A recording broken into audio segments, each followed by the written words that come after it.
come out and get your cabbage, buy your cabbage. I would scream like that, and people in the housewives, they would come out and buy the cabbage. And if the police sees us, they're going to fine us and then also remove all our cabbages, and who knows what they make with those cabbages, probably take it home. Today we're going to make Mongolian homemade noodle soup. Something very simple but yet very nutritious.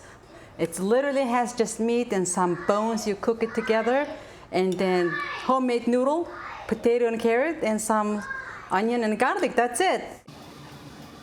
Okay, so you can use lamb, beef, even goat, whatever meat you have, but mostly Mongolian people use lamb and beef, sometimes goat. This is the homemade noodle. I have a separate video that I'm going to talk about more detail about this noodle, but basically this is just the water and the flour. Can you believe it? This is simple as it is, and this is the Costco's all-purpose organic flour. The price is very decent. I love Costco. Okay, so as you notice, I'm spreading to the air because I want to make sure that noodle is not stuck to each other. That's why I'm tossing it up in the air. Watch your finger. This noodle is really going to get cooked really very fast. Okay, my noodle is ready. So I have some meat, just potato and carrot, and then I cooked some beef ribs. I'm going to remove that now. Be careful. If it falls, it's going to splash all the soup all over the place, so you could burn yourself, so be careful. As I was boiling this soup, I added some water because some water evaporated, so I added another cup. Okay, so you have only something very, very simple here. And I'm gonna add the noodle like this.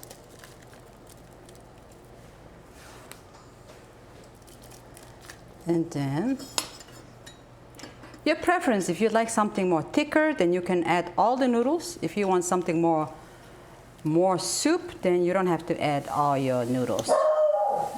And at this point, I'm gonna just leave this because I like it more runny and soupy. I'm gonna add a little bit of chopped onion, like that.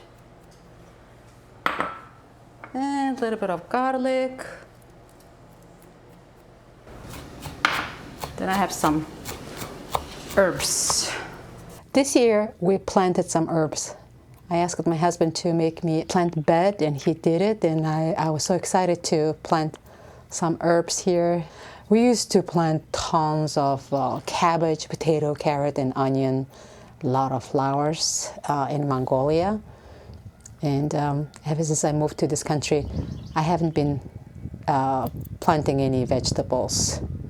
But this fresh herb is such a nice treat. It smells good. They're not ready. They're still very young, but I couldn't just resist. I had to use it.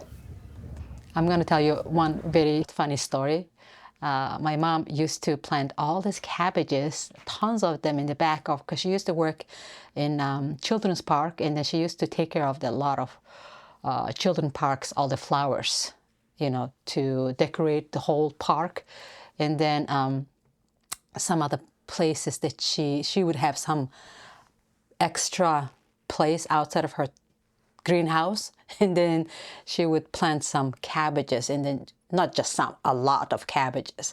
But the problem was it was late 1980s, so Mongolia was still under communist. one party, which is the Communist Party. Mm-hmm. And then with that party, one bad thing is you cannot have your own business because everything was very strict. Everybody's supposed to be equal. Nobody cannot be richer than the other. So you have to be all middle class. So for that reason, you cannot do many things and become rich because you're going to get in trouble because you have to be equal to all the other people. But then my mom planted all these cabbages, but we had to sell it somehow. So I was in my high school, almost like a last year of high school that year. And then we would, in the afternoon time, after she finished her work, we would cut all the cabbages. It's all done. It's around September, like August, end of August. We have all these cabbages that we need to sell. So we would put it into one sack and push it on the cart and go to nearby. We would walk about, because we didn't have any car.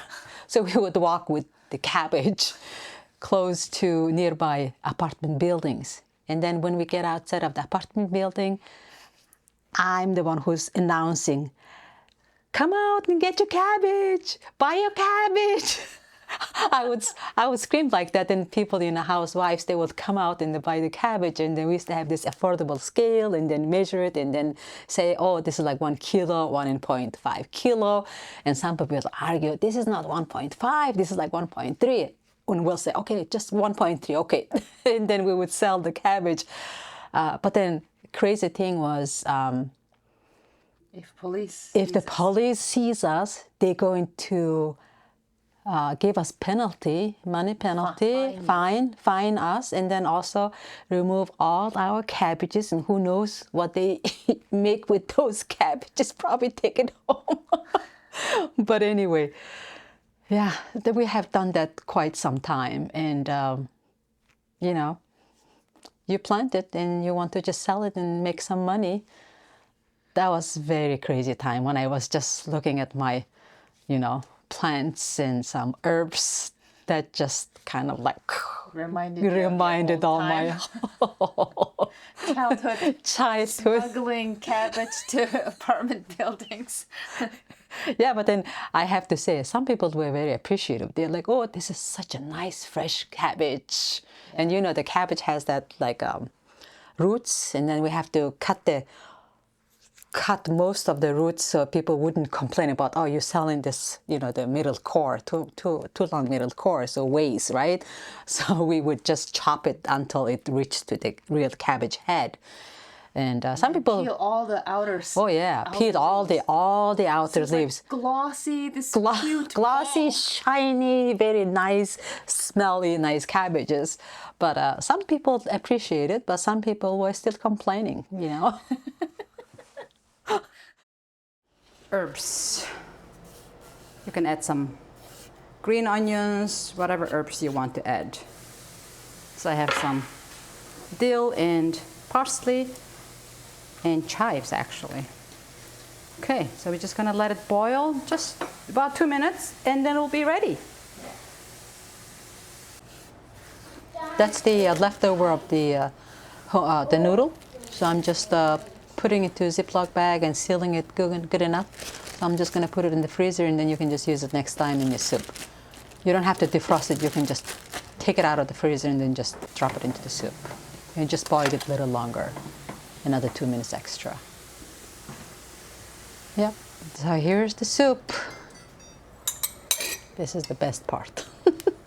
This is the Mongolian noodle soup, is one of the very, very common dish.